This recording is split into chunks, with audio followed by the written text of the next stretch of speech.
Hope knew Ryan was the one when she was just 3 years old as we celebrate Valentine's Day tomorrow. This couple's love story is sure to pull on the nation's heartstrings.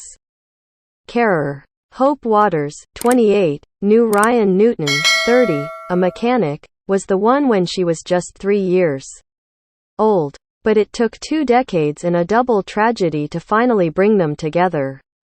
Now they tell Susan Hill how, against the odds, they are set to become parents to a little boy. We also reveal the celebs readers would most like to be with on the most romantic day of the year, what your flower choice says about you and the romantic gestures that flopped. I have loved Ryan ever since I was a little girl. He is 2 years older than me, but we were joined at the hip from when we were tiny because my mum, Anna, and his mum Annette were best friends. We all lived in Poole, just a couple of miles apart. Our mums spent all their time together and so did we. I will never forget our first kiss. We were at Ryan's nan's house. I just ran up and kissed him. I was only 3. I know it sounds silly, but even then I knew he was the one. Our families used to collect the tokens from the sun to go away every year on holiday. When I was 8 we went to a caravan park in Seaford, East Sussex. That was where I first told Ryan that I loved him. Everyone laughed at me, and Ryan was so embarrassed he went and did the washing up. We were inseparable. For my 9th birthday we went to Disneyland Paris. I remember being there like it was yesterday. I tried to hold Ryan's hand but he always pulled away. When Ryan was 16 he had a quad bike party but could only invite a few friends because it was so expensive. I was thrilled that he picked me. We shared all those family milestones. But weeks after Ryan's birthday our mums fell out. We're not sure what happened but they stopped speaking, and because of that, so did we. It was awful. We just stopped being part of each other's lives. We had no choice. Then Mum and I moved to a different part of town. I never thought I would hear or see Ryan again. I missed him so much. On my 18th birthday I received a card in the post. I knew it was his handwriting. He'd managed to get my new address, and inside the card he wrote, "Even though our mums have fallen out, I will always be there for you." He left his mobile number. I played it cool and didn't ring him straight away. That was foolish. I lost his number. I thought that was fate. For years I thought about him. Then tragedy reunited us.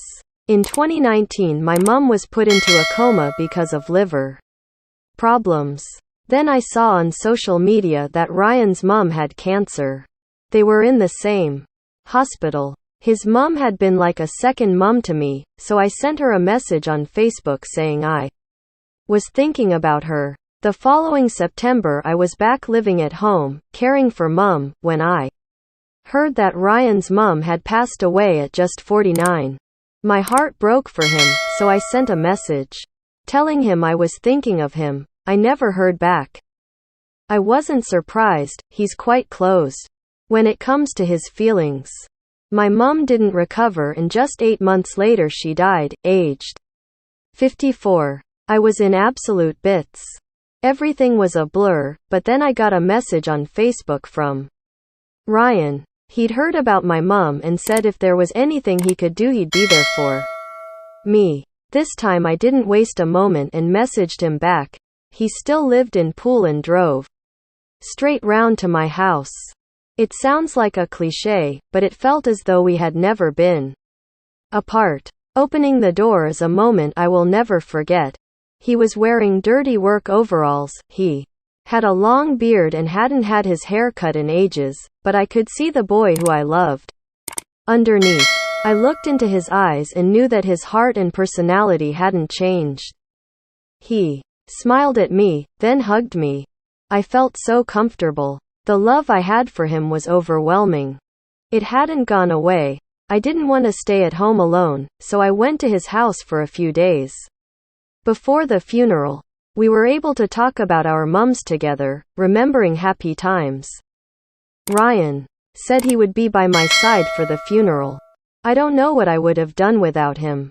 I went to his house again after the funeral, and never left. At first we were just friends, but as the weeks went on we started flirting. And then we had our first proper kiss. We were fighting and I went in for a kiss, a grown-up one. He was shocked though, and went quiet. Then we both went to bed. Separately. I was worried he wasn't happy, but the next morning he asked, "Hope, will you be my girlfriend?" I said yes and kissed him again. He's an old-school romantic and had to do things properly. We planned to take things slowly. We didn't want to ruin the friendship we had got back. But we also knew life was short and we wanted to be together. We made a list of all the things we wanted to do together. We even did a skydive to honor our mums. Ryan is my strong hero. He's not into huge romantic gestures, but every morning he wakes me up with a cup of tea, cooks me breakfast and just takes care of me. That's what romance is all about. We wanted a future together but never thought that would involve children because Ryan had been told he was infertile following a childhood infection. Then, in July, my period was late so I did a test just in case. I couldn't believe it. That evening I arranged for us to go to a beauty spot called Evening Hill, in Sandbanks. When we got there, I said, "Ryan, you're going to be a daddy." He was so happy, and shocked. It was definitely the most romantic thing I've ever done. When we were told our due date is March 27th, Mother's Day, we couldn't believe it.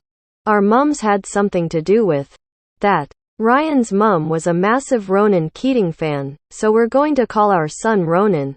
We know our mums are looking down on us, and had it not been for their deaths we would never have found love. They say love works in mysterious ways, and for us, it really did. Ryan said, "I was 28 when Mum died. I'd already lost my nan and granddad and wasn't close to anyone else in the world. I hit rock bottom and really struggled getting up in the mornings. I was just existing. When I discovered Hope's mum had also passed away, my heart broke for her, so I got in touch. I picked her up and brought her back to my place, where we laughed and cried. It had been years since I'd felt so happy, despite everything Hope was going through. Being back together is everything I could have wished for. I will never let her go again."